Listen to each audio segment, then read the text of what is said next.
Hello, I'm E.G. Marshall, and this is I've Got a Secret. I've Got a Secret, brought to you tonight by Tony, creator of fine beauty products, for the woman who prefers the natural look of beauty care at home. Live from New York, here is I've Got a Secret, starring Garry Moore.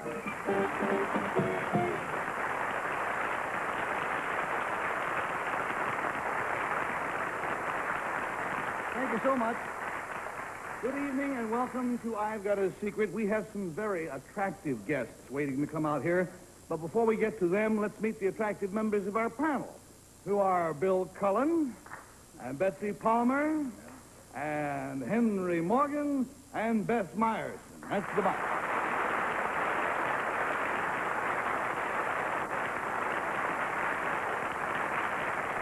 Now then, about those terribly, terribly attractive guests of whom I spoke before. Attractive guests, will you come out and sit next to me, please?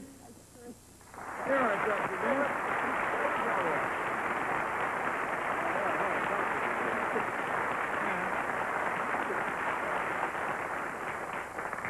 Ladies, be seated. Thank you. There you go. Now, madam, will you please tell me what your name is and where you're from? My name is Betsy Palmer Marandino, and I'm from Englewood, New Jersey. And your name, please. And my name is Bess Myerson Grant, and I'm from New York City. Very well, ladies. Now, if you have a secret, we'll share it with the audience at home. Would you lean in and whisper your secret, please? Wait. Hold. Wait. Tell me more. That's to try out loud. All right?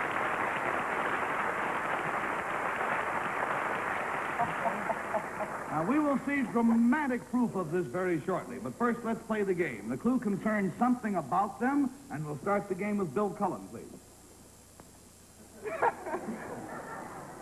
This thing about you was done naturally without something you did? Just something about them? Yes, sort of. We did something. And you were like you were in on the hornswoggling of Henry and me. Is that the idea? Right. Is it a physical thing you did? Yes. Sort of, yes. She horned and she swallowed. Right. Was it done today, ladies? Yes? No. Wasn't? Beth, Oh, did yours it? wasn't? Well, wait, now, hold the phone a minute. They're used to being contested. Divide and conquer. Oh, I like this. Next thing was Vern and Garry. Oh, yes. See, it concerns what they are doing, not what they did. Yes. Let's straighten that out. Oh, you are, Yes, certainly they are. $40 down and $40 to go, and Henry, we go to you. Miss X, I imagine... I imagine if I knew your name, I'd know who you were, right? That's right. All right, Betsy. You said... Now, when Bill said, is this something you did, you said, yes, today. You said no. And Bess said yes. But I was wrong. She was talking about the preparatory Yes, stages, yes, Henry. yes. Actually, it's... She prepared It today, and I happened prepared another day. But the secret, as stated, says, I am or we are Yes. such and such. You prepared. Did, Well, That's, Miss Y, please. Have I ever seen you before? No, right? No. Fine, good. If, you prepared it, is it something that, a housewife would do and call it preparing? Well, if she were a bit daring, yes. might. She could? She could, yes. Would it be something you would do in the kitchen? Not in my kitchen. Well, now, Betsy and Bess's secret was a test of just how observant men and co-panelists in particular are.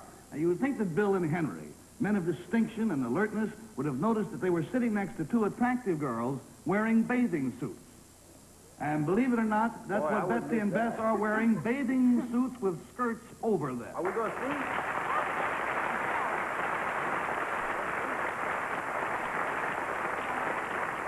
A certain amount of preparation had to go into the fitting. That's what they were talking about in the way of preparing. we had to try them on. Wait a minute. Now, what is so marvelous about wearing a bathing suit with something over it? Yeah. Well, no, but this is a bathing suit. This top is a bathing suit, and this top is a bathing Does suit. it look like a bathing? Yeah, but I like bathing suit bottoms better. Well,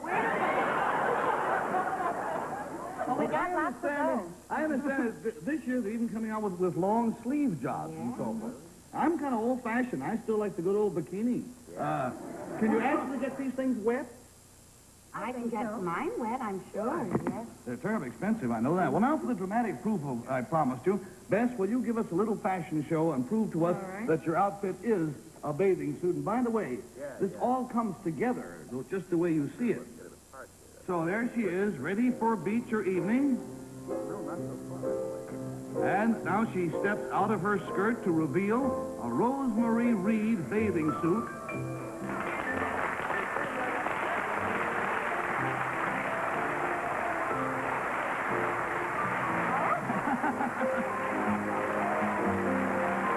It's trimmed with white leather. It is trimmed in white leather, and the shorts are also snowy white leather. Now, Bill, shine your glasses up, buddy, because you're going to have Betsy come out here and you help model for us? All right. Now, the skirt that she is gracefully going to shed is a lavender mohair skirt designed by Ellen Lockwood, and it has been disguising a cunning coal bathing suit, which has a white jersey blouse top, and raspberry shorts. Very pretty, Betsy. Thank you very much. There you go, Daisy May. All right. Yes, Henry. Would you believe that I'm wearing a pair of shorts?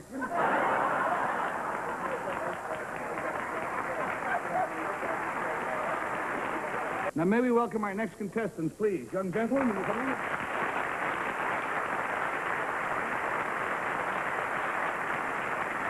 Be seated, if you will.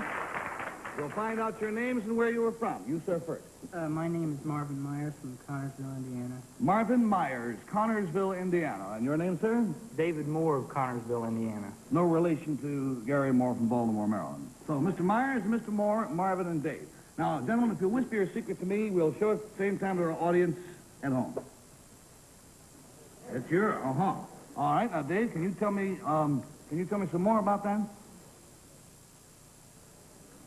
Oh, boy.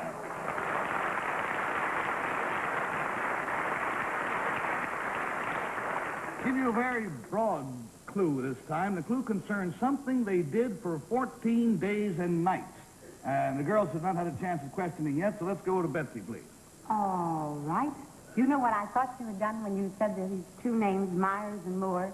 I thought that you were going to give me away with my old age, and that these were going to be the sons of two boys that I went to grammar school with. Because one was Myers and the other was Moore. But thank goodness Did you're your not. dad run around with them? No, for heaven's sake. Now then, did you do this above the earth? Above the earth? Mm-hmm. Yes. You did. Yes. Did you do this, When you say above the earth, do you mean suspended in air, or do you mean just above ground? well, like they weren't in a tunnel or a Right. hole in the All right, ground, yeah. something like that. Did you do this inside of something? Were you inside of a... Sometimes. Sometimes you're in, sometimes you're out. Mostly they were in. $20 down, $60 to go. We go, please, to Henry Morgan. Were you in something dangerous? No. Were you doing it as, was it something where, always an area I just, were you doing it the way college kids do to be nonsensical? You know, like how many can get in a phone booth and so forth? Anything like that? Yes. It wasn't the nature of a stunt. $40 down, $40 to go. We go, please, to Bet. A stunt. And it was some kind of endurance contest that you put yourselves through. Is that right? Yes, ma'am. And you did this for 14 days and 14 nights. Did you, yeah, I know. Did one of you or both of you stay awake for 14 days and 14 nights? No, ma'am. That was a different boy. No? That's what Neither Henry of you? thought it was, and that's not it. I thought perhaps one of you didn't sleep for that length of time. You both slept during the period, didn't you? Yes. $60 down, $20 to go. We go, please, to Bill Cullen. I think I know. I read something about one or several boys who, for a long period of time, went around shaking hands. And they shook like 32 million hands. Well, we shook hands, but that isn't our secret. That's the wrong book I read. That's the whole thing, yes. Don't read that. Did you spend 14 days together in a phone booth? No, we didn't. Trying to get the right number with the common... All right, we lost the $80. Panel, we're indeed proud to have these two young gentlemen with us tonight because each of them is captain of a team which recently broke a world's record. In a great contest of skill and endurance, Mr. Myers' team defeated Mr. Moore's team in a non-stop 14-day and night game of Monopoly.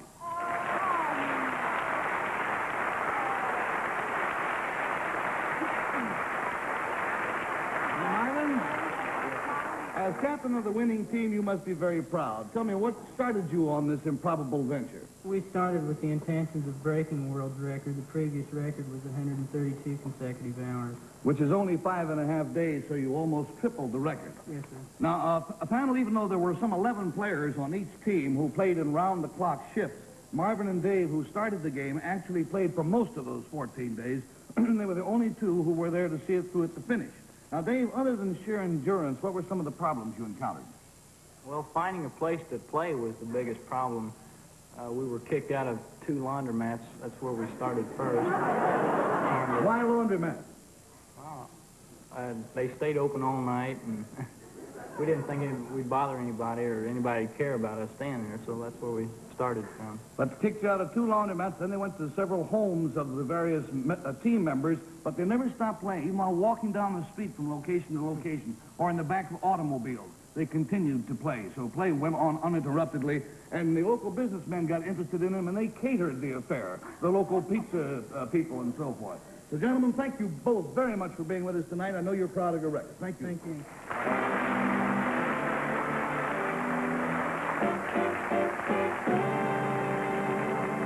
Now it is time for us to meet our special guest for tonight, the star of the distinguished television series, The Defenders. Here is E.G. Marshall.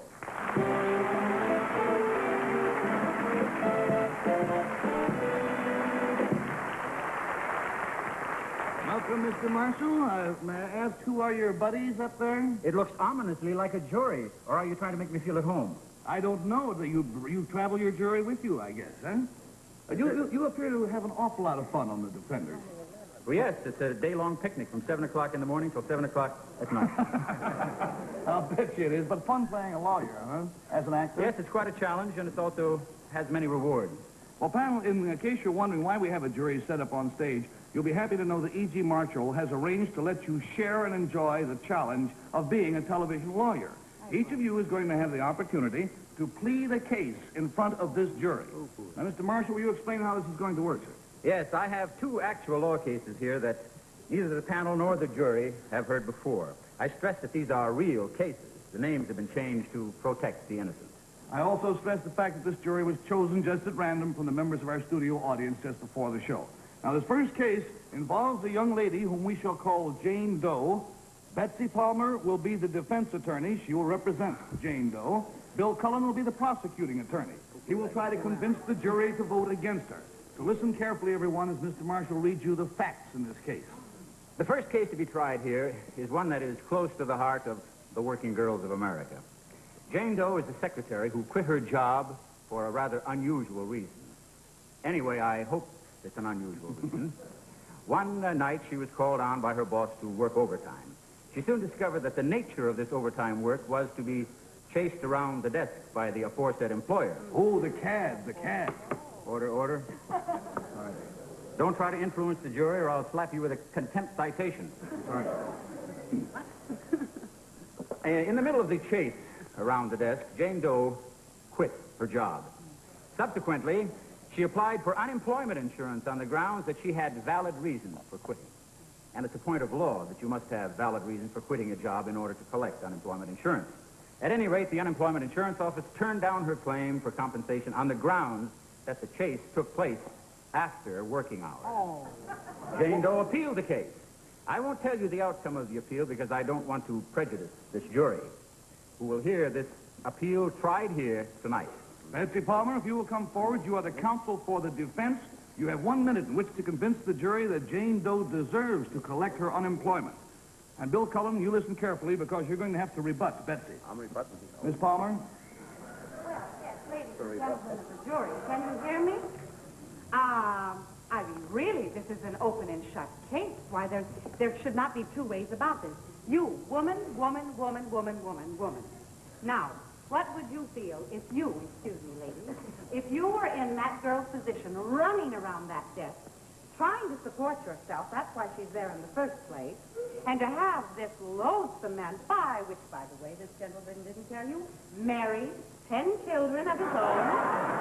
Objection, that's hearsay. I heard it said, and I'm sure it's true. Why, it's dreadful. And you men, you will have daughters of your own if you don't have them right now.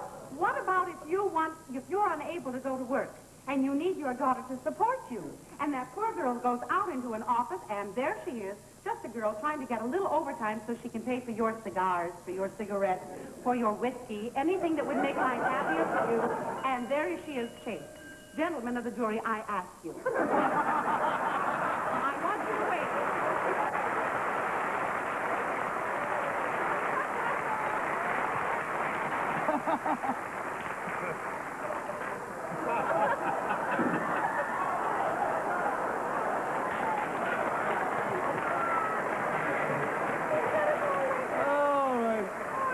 Bill, you've heard the arguments of the defense attorney as prosecutor. You have 1 minute now to convince the jury that Jane Doe does not deserve that unemployment compensation and that she did not have valid grounds for quitting. 1 minute. There's one of them lost because there's only 11 people on a jury, Your Honor. Well, we picked it that way so that it would be impossible for us to get a hung jury. I see. Well, here. I've been taking notes, which if you'll all look at carefully. No. I don't want to get in front of any of the jurors' camera shots either. Well, now, actually, in chasing this alleged employee around the desk, a girl who obviously was of little repute anyway. I object, Your Honor. I didn't object to you. That was the thing we weren't supposed to object. Anyone who goes to work under the name of Jane Doe can't be all good. Plus the fact, Your Honor, that in chasing this girl around the desk, the employer was only doing his part in the governmental physical fitness program. And it was mentioned that, wait, I must finish. It was mentioned that he chased her after hours. He was willing to pay time and a half for overchase.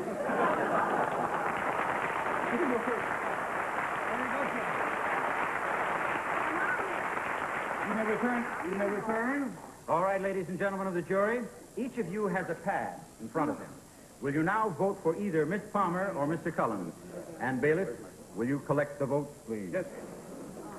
While the bailiff is counting the votes, I'll read you the actual verdicts in this case, and then we'll see how our jury votes, based on the brilliant presentations of our two attorneys here tonight.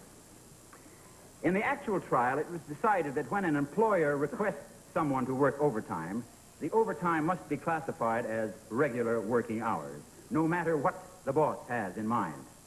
Therefore, they ruled in favor of Jane Doe, who is entitled to receive unemployment compensation. Mr. Bailiff?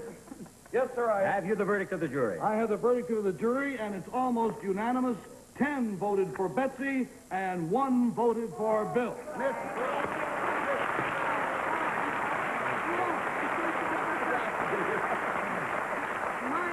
Would you say the legs have it? I mean, the eyes have it? Yes.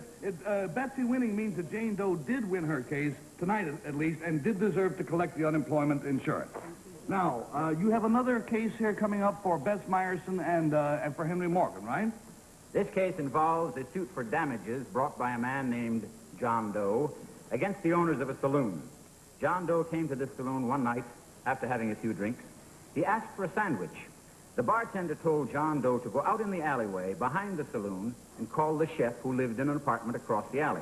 He would come and make the sandwich. John Doe went out into the unfamiliar alley, which was so dark he could not see where he was going. While trying to find the apartment, he fell into the open door of an outside cellar and was injured, whereupon John Doe sued the saloon keeper. All right, now, Bess, you have 1 minute to convince this jury to return a verdict in favor of your client, John Doe, the injured customer. And, Henry, you pay close attention because you must represent the tavern owners who claim that John Doe deserves no money for his injury. So, Miss Meyerson, if you'll address the jury, please. I give up. No, I'm not going to take unfair advantage of the opposing counsel, so I shall keep my skirt on. Now, ladies and gentlemen, I want to make several things very clear. One thing thing, of course, you know that this man was intoxicated, and this wasn't the first night that he had come into my saloon. Our saloon. The defendant's saloon, right. As a matter of fact, he had been in there 2 nights preceding, and my client had served him sandwiches, and he claimed that it was made by some hash joint down the street, and so he refused to pay the check. Now, to prove that this wasn't so, my client just simply said, well, why don't you go out there and call the chef, which he proceeded to do. Now, I should say, too, that about an hour before, somebody had walked out there and fallen down that thing, and we had had to take care of him by compensating him for this fall, and actually, this gentleman, John Doe, is just an opportunist. He figured if he'd fall down the same shaft, it doesn't make sense, does it? Well, he saw what had happened. He figured that he would get off with the $50 that my client had to pay the first man who fell down the shaft. That was brilliant. Well, I tell you. The only thing that was a little bit difficult about it was that you were defending the wrong person. I'm defending the bartender. No, you were supposed to be defending the man who fell down the shaft.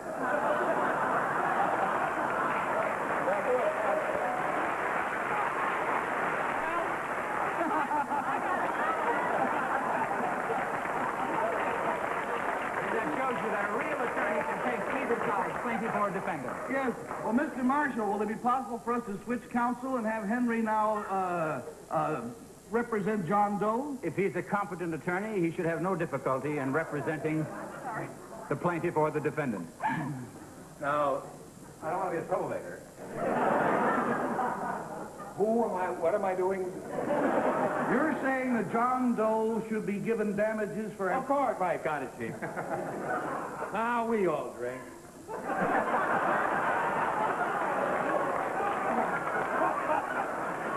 Don't we? Right. Now, when you go into a neighborhood saloon, you expect to be treated like an ordinary human being. When the owner of a public convenience offers you the use of his establishment, including the yard, which may be in the back, and in this case it is, he owes you the same courtesy to have that. Oh, come on. There you are, son. When a man comes into a public place, he is a licensee. Right? Bully. I'm winning. Just remember that. I made a point. I'm not sure what it is, but I made a point. All right. Now, this poor old man who could have been your father, or mine, more likely mine, as a matter of fact. Don't you owe it to your near and dear ones who fall into... of course you do. Now... I must apologize to my client that it was rather late in the day when I found out which side I was on. Yes, well, that was the case for one. Thank you very much. It was very good. Now, Mr. Marshall, sir? Mr. Bailiff? Sir? Will the bailiff select the votes of the jury? And while the verdict is being handed down, I'll read you the verdict in the real case. The real jury in this case decided that John Doe could not collect any money for his injury. He was guilty of contributory negligence. In other words, even though the tavern owner told him to go out into the alley, he should have known better than to try to find his way around unknown territory in total darkness. If it was up to him to be more prudent and protect his own safety. Mr. Bailiff, do you have the votes? Would you tabulate them, please? Yes, I think that the jury voted more for the case as you read it than for the arguments as presented, because actually, Bess got Henry got all but 3 votes, and Bess, in spite of a man who said, I love her legs, came in with three votes. So it seems that...